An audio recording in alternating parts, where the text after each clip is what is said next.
completed your objective. Now get out of the hot zone.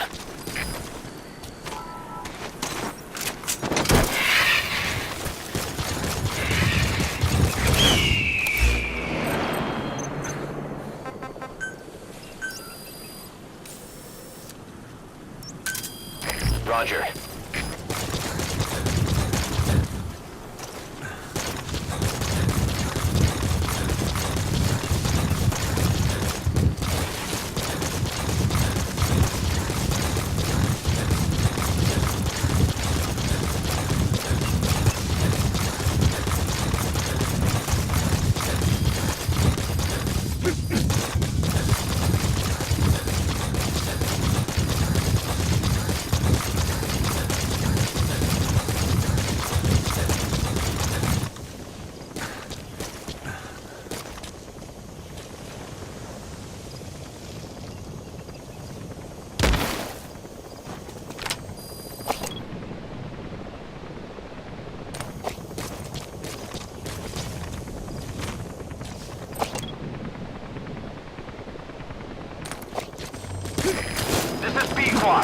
Arriving shortly at LZ.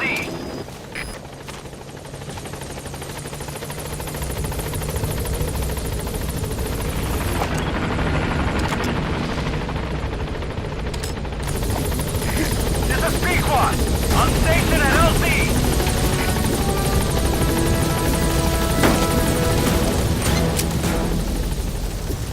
Gaining altitude.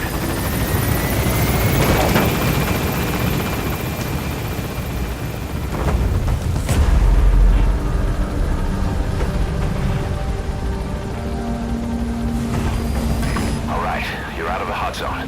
No enemy forces in pursuit. Mission complete. Warning!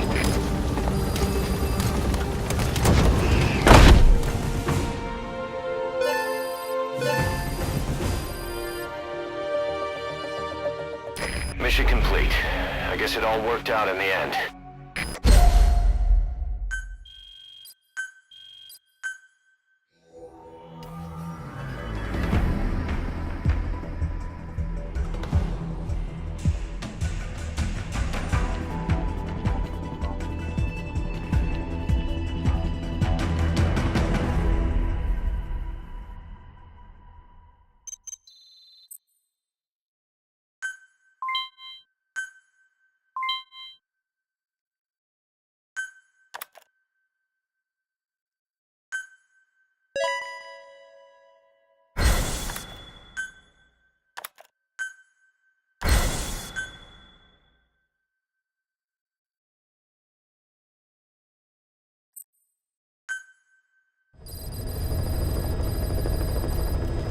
Boss, I have a quick report for you here. We've discovered a radiation leak in the laboratory on the quarantine platform. It's coming from testing equipment we installed the other day. Members of the medical team have been conducting research there, but we'll evacuate them all from the research block to the containment block next to it. Emmerich. There's no need to worry. No radioactive material is leaked, so the contamination won't spread. We just need to seal off the testing equipment. I've dispatched the security team to get the researchers out. I'll keep you updated.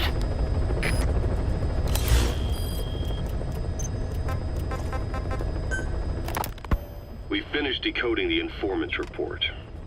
That floating kid we've run into a few times now.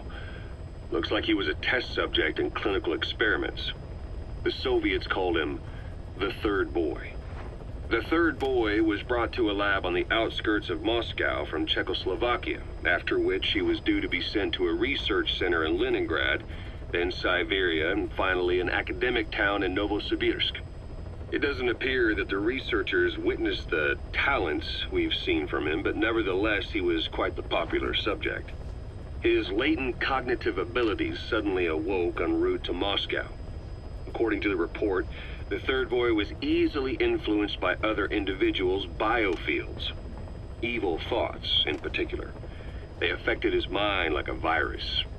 Extreme anger or resentment, motives for revenge, in other words.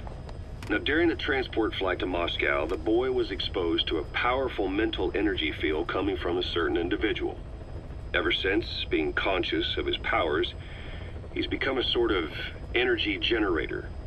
What's unique about him is the way his acute telepathic abilities get taken over by another person's will.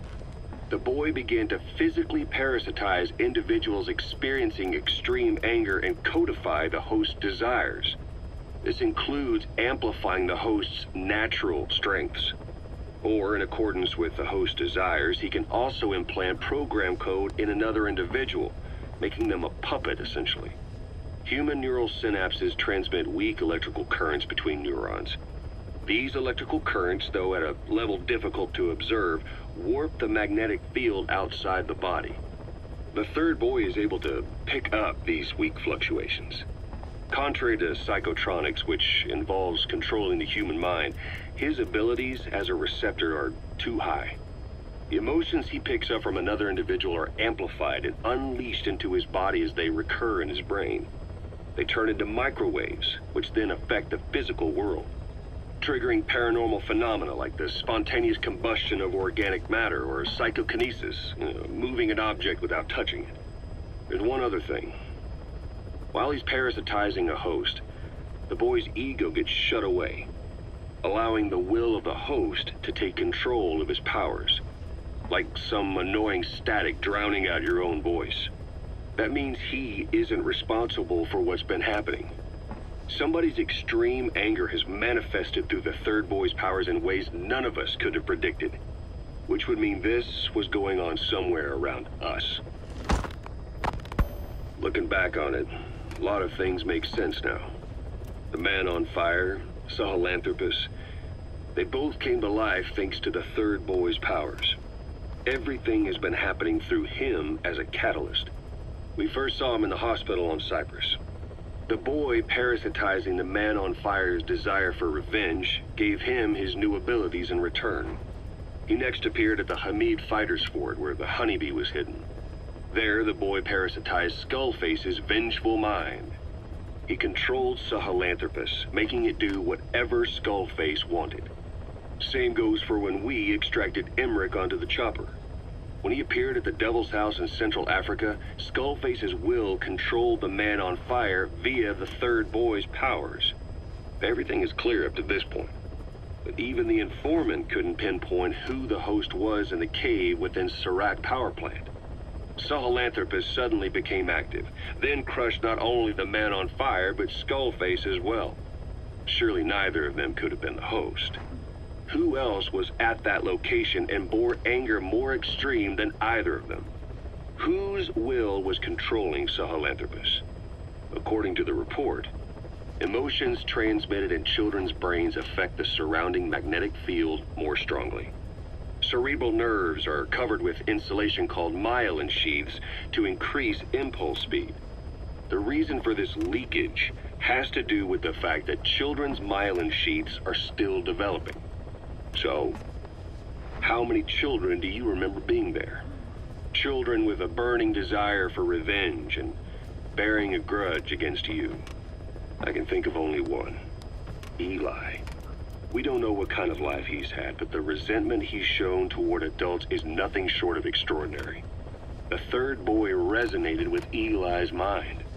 And that means Eli bore the strongest animosity of all individuals within the boy's reception range, estimated to be a 3-mile radius, beating out even Vulcan and Skullface. The third boy has probably remained hooked on Eli's anger since. You remember at the Devil's House, the third boy showed an interest in Shabani? That must have been his ego making a rare appearance. He may possess abilities far beyond anyone else in the world, but he's still a kid. Maybe them both being kids was enough to bring them together. And if so, maybe with Eli, he isn't feeding off him, but acting in symbiosis with him. So what kick-started the third boy's powers? If we look at the location and time that his plane went down, we can make a pretty good guess. When the plane experienced the first anomaly, it gave an accurate report of its position to a control tower, due north of the Black Sea, 125 miles east of Kiev. Dead south on the Black Sea is Cyprus's Green Line. So the plane's position was directly north of the hospital where you'd been asleep for 9 years. And this anomaly was reported at exactly the same time that you woke up. The plane was enveloped in flame from the inside out. The fuselage burnt to ashes. There were no survivors, at least not publicly admitted. Your thoughts formed a synchronicity with the boy's psyche and were amplified inside his brain. That would have been more than enough to trigger his abilities. Your rage was like a big bang in his head, blowing the lid off his powers. The boy was then secretly moved to the lab outside of Moscow where Volgin was comatose. There, Volgin's thoughts resonated with the boy and he was awakened. Volgin became the man on fire, hell-bent on getting revenge on you. His instincts led him straight to you. Skullface knew Volgin from Operation Snake Eater, or perhaps from even before. Monitoring this pair of extraordinaries, he discovered the hospital and sent his assassin and XOF. Skullface was probably watching the situation from close by.